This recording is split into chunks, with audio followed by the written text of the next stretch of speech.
Episode 9 में ली अपने मोम के पास पहुंचता है तो उसकी मोम बोलती है मुझे एंजाइटी हो रही है क्योंकि तुम्हारे डैड ने मना कर दिया कि ली कंपनी में काम नहीं करेगा। तो ली खुश होकर बोलता है ये तो अच्छा हुआ, अब मुझे कंपनी में काम नहीं करना पड़ेगा, और ली वहाँ से चला जाता है।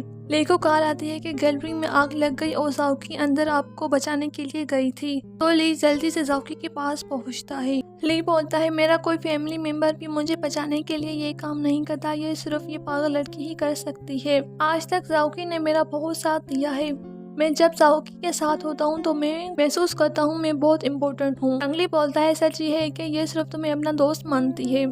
सुबह को एलियन गर्ल उठती है तो फ्रैंकली वहीं पर होता है। फ्रैंकली एलियन गर्ल पर गुस्सा करता है कि वो आग में क्यों गई और फ्रैंकली ऑफिस के लिए निकल जाता है। जाओकी फिर से उसी रूम में आती है एलियन सेक्टर ढूंढने के लिए, लेकिन एलियन सेक्टर उसको नहीं मिलता और वो आदमी जाओकी की जासूसी करता है। और फिर वो आदमी उसी रूम में जाता है और वहाँ पर उसको एलियन गर्ल का ब्लड मिलता है जो कि स्टोन बन चुका था। आदमी यंग को बोलता है मैंने तुम्हारी हेल्प की, फ्रैंकली की सारी इंफॉर्मेशन दी, अब तुम मेरी हेल्प करोगी। वो नीलम जाओकी ने चुराया है और अब तुम गैलरी जाकर सबूत ढूंढोगी क्योंकि ये आर्ट एग्जीबिशन के प्लानर तुम हो, वहाँ पर कोई नहीं रोकेगा। फ्रैंकली घर आता है और जाओकी से पूछता है तुम्हें क्या हुआ है। तो जाओकी बोलती है मेरा कुछ खो गया है, अब मुझे यहीं रहना होगा। तो फ्रैंकली पूछता है क्या तुम हमेशा मेरे घर पे रहोगी। तो जाओकी बोलती है तुम समझ नहीं रहे, अब मैं कभी भी अपने घर वापस नहीं जा पाऊंगी। और जाओकी रोने लगती है। फ्रैंकली बोलता है नहीं तुम यहाँ नहीं रह सकती, ये सही नहीं होगा, हम काबिल नहीं हैं। पर तुम इतना कह रही हो तो तुम यहाँ रह सकती हो। एलियन गर्ल को बहुत ज़्यादा भूख लगती है तो फ्रैंकली उसके लिए खाना बनाता है।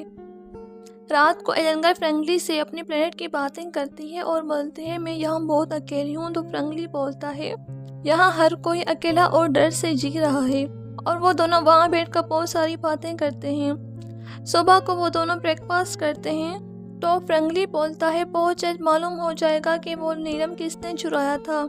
एलियन गर्ल बहुत डर जाती है और बोलती है मेरे सर में बहुत दर्द है, मुझे आराम करने जाना है। एलियन गर्ल अपने कछुए को बोलती है मैं फ्रैंकली को बताऊंगी एलियन सेक्टर मेरा है और मुझे लगता है वो मेरी बात पे यकीन करेगा। दूसरी तरफ मिस वो अपने हस्बैंड को मनाने की कोशिश करती है और बोलती है मेरी गलती की सजा ली को नहीं मिलनी चाहिए। तो वो मान जाते हैं और ली को बोलते हैं अगर तुम्हें पेंटिंग पसंद है तो तुम आर्ट एग्जीबिशन में काम कर सकते हो, अगर नहीं तो तुम कंपनी में काम कर सकते हो। तो ली बोलता है मुझे पेंटिंग करनी है। तभी मिस जो ली को चुप करवा देती है। मिस जो ली को बोलती है आर्ट एग्जीबिशन में आग मैंने लगवाई थी ताकि तुम्हारा आर्ट एग्जीबिशन से दिल उठ जाए और तुम कंपनी वापस आओ, मैं तुम्हारा भला चाहती हूँ। तो ली गुस्सा होकर चला जाता है।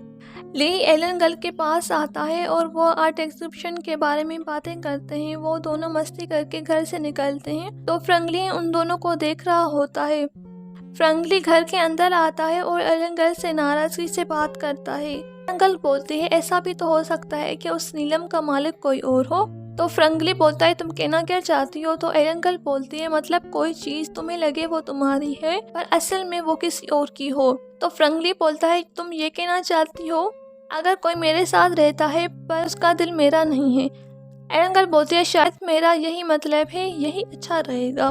फ्रैंकली गुस्से में बोलता है तुम ली को पसंद करती हो ना, तुम मेरी गर्लफ्रेंड हो पर तुम चाहती उसको हो। एलियन गर्ल पूल में गिरने वाली होती है तो फ्रैंकली उसको बचा लेता है और बोलता है मेरी बात ध्यान से सुनो, आज के बाद तुम्हें इसको देखने से भी मना है। तुम मेरी गर्लफ्रेंड हो और तुम सिर्फ मुझे देखोगी।